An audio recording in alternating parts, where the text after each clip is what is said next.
Oh man. All right, what up you guys? John's Moto Garage. Today we're talking Honda Grom 2021, all new look and design, few really awesome features, and stay tuned to the end. I'll tell you if I'm gonna buy one of the new 2021 Groms. So let's jump into it. You good to go, buddy? Oh geez, hopefully we don't get pulled over by this cop here. All right, you good to go, dude? Good? All right, you guys, John's Moto Garage, welcome back to the channel. As I'm sure you've all heard by now, Honda is redoing the Grom for 2021, giving it a little facelift. And so today we're going to talk a little bit about the 2021 Grom, my thoughts and opinions. Do I love it, hate it, am I indifferent about it? As a Grom owner myself, I'll share my insights. So for 2021, just to gloss over the key differences.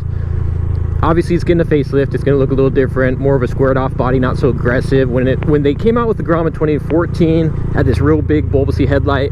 Then in 2017 they redid it and it was a little more aggressive. That's the style I have. There was some controversy over that. Some people loved it, some people hated it. It seems like that's always the case. And then now with this new one, it's almost going kind of classic, back in time, a little more old school. Of course, people are talking about the fact that the panels are removable and they've got all these big, like crazy bolts, like 6 bolts on either side that allows you to remove the panels, gives you some customization options. As far as updates and changes, I think it's going to have about an extra top speed of 59 instead of 57 miles per hour. Nothing too wild there. Maybe a few more ponies from like 9 to, I don't know, 9.2. And it's from a 4-speed to a 5-speed. And I think those are really the big changes, obviously, aside from just the fact that it looks different. So not a whole lot to say about the motorcycle, but as a Gromster wannabe myself, you know, I love these little bikes. They're awesome. I think they're the best, perfect second, third motorcycle to have in the stable, especially if you have buddies who ride them, especially if you want to learn wheelies and, you know, get into stoppies, things like that.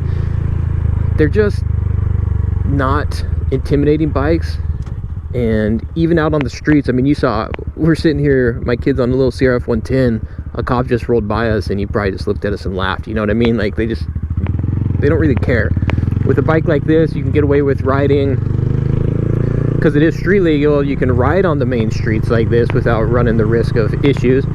But also you can jump into a tiny little parking lot and rip around and have fun in a little parking lot as well, because they're small and they just don't take up as much space. You don't need as much room having fun on these things. That's what I love about it, is you can go out, really hone in your dial in certain skills on a bike like this.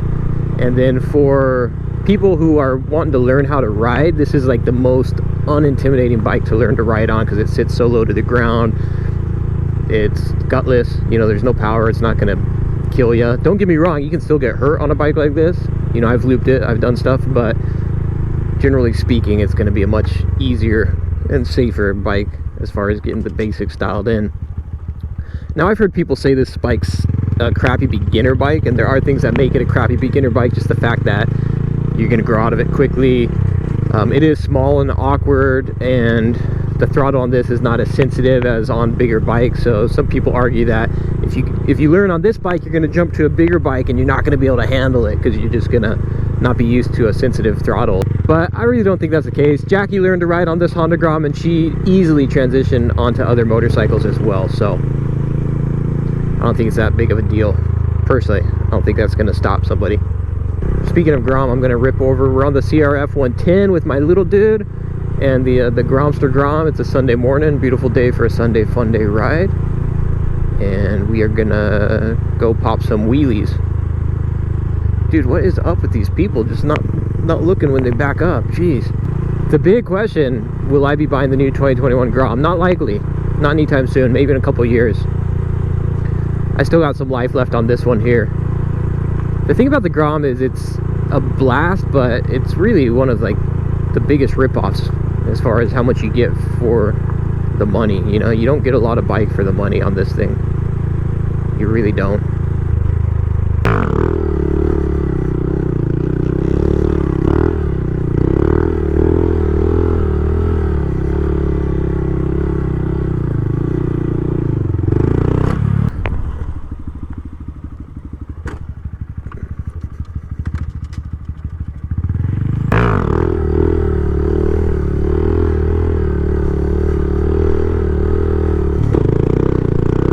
we go, a little second gear switcheroo.